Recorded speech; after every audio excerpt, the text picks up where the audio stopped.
தமிழகத்தில் வடகிழக்கு பருவமழை தீவிரமாக இருப்பதாக வானிலை மையம் தகவல் வெளியிட்டுள்ளது. தமிழகத்தில் பெரும்பாலான இடங்களிலும் புதுவை மற்றும் காரைக்கால் பகுதிகளிலும் மழை பெய்துள்ளதாகவும் வானிலை மையம் தகவல் வெளியிட்டுள்ளது. இது பற்றிய கூடுதல் விவரங்களோடு இணைகிறார் எமது செய்தியாளர் முத்துக்குமார். அவரிடம் விவரங்களை கேட்டு பெறலாம்.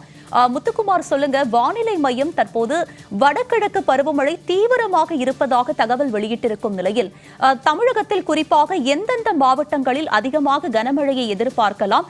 குறிப்பாக வானிலையுடைய நிலவரம் எவ்வாறு இருக்கும்?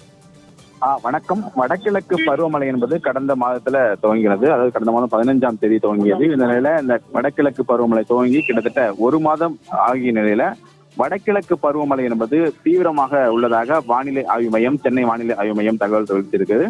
அந்த வகையில தமிழகத்தை பொறுத்தவரைக்கும் பெரும்பாலான இடங்களிலும் புதுவை மற்றும் காரைக்கால் பகுதிகளிலும் மழை பெய்துள்ளதாக வானிலை ஆய்வு மையம் என்பது தகவல் தெரிவித்திருக்கிறது. அந்த வகையில பார்க்கணும்னா கடந்த 24 மணி நேரத்தை பொறுத்த வரைக்குமே பதிவான மழையை பார்க்கணும்னா திருநெல்வேலியை பொறுத்த வரைக்குமே திருநெல்வேலியில நாலுமுக்கு, காக்காட்சி உள்ளிட்ட பகுதியில் 10 சென்டிமீட்டர் மழையும், திருநெல்வேலியில காக்காட்சி என்ற இடத்துல 9 சென்டிமீட்டர் மழையும் பெய்துள்ளது. இதனைத் தொடர்ந்து மயிலாடுதுறையில 7 சென்டிமீட்டர் மழை என்பது பதிவாகி இருக்கிறது. அதனைத் தொடர்ந்து கடலூரில் 6 சென்டிமீட்டர் மழை பதிவாகி இருப்பதாக வானிலை ஆய்வு மையம் என்பது தகவல் தெரிவிக்கிறது. இதனைத் அடுத்து சென்னையை பொறுத்த வரைக்குமே பல்வேறு பகுதிகளிலும் மழை பெய்திருக்கிறது.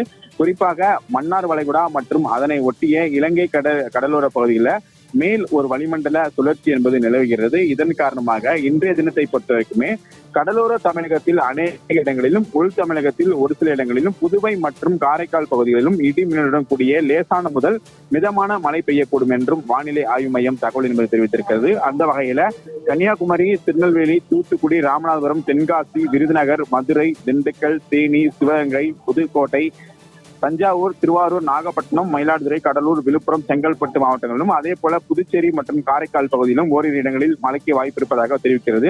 அதாவது அவங்க குறிப்பிட்ட அடிப்படையில தென் மாவட்டங்கள் மற்றும் டெல்டா மாவட்டங்களில் கனமழை பெய்வதற்கான வாய்ப்பு இருப்பதாக, அது இன்றைய தினத்தை பொறுத்தவரை வாய்ப்பு இருப்பதாகவும், அதே போல நாளை மற்றும் நாளை மறுநாள் தமிழகத்தில் ஒரு சில இடங்களிலும் புதுவை மற்றும் காரைக்கால் பகுதியில் இடி மின்னலுடன் கூடிய லேசான முதல் மிதமான மழைக்கு வாய்ப்பு இருக்கிறதாகவும் தகவல் தெரிவிக்கிறது. குறிப்பாக சென்னையை பொறுத்த வரைக்குமே அடுத்த 24 மணி நேரத்திற்கு வானம் ஓரளவு மேகமூட்டத்துடன் காணப்படும் என்றும், நகரின் ஒரு சில பகுதிகளில் இடி மின்னலுடன் கூடிய மிதமான மழை பெய்யக்கூடும் என்றும் தகவல் என்பது தெரிவிக்கிறது. அதே போல அடுத்த 48 மணி நேரத்திற்கு வானம் ஓரளவு மேகமூட்டத்துடன் காணப்படும் என்றும், நகரின் ஒரு சில பகுதிகளில் இடி மின்னலுடன் கூடிய மிதமான மழை பெய்வதற்கான வாய்ப்பு இருப்பதாகவும் வானிலை ஆய்வு மையம் என்பது தகவல் தெரிவித்துள்ளது. மழை தொடர்பான விரிவான விவரங்களை பகிர்ந்தமைக்கு நன்றி முத்துக்குமார்.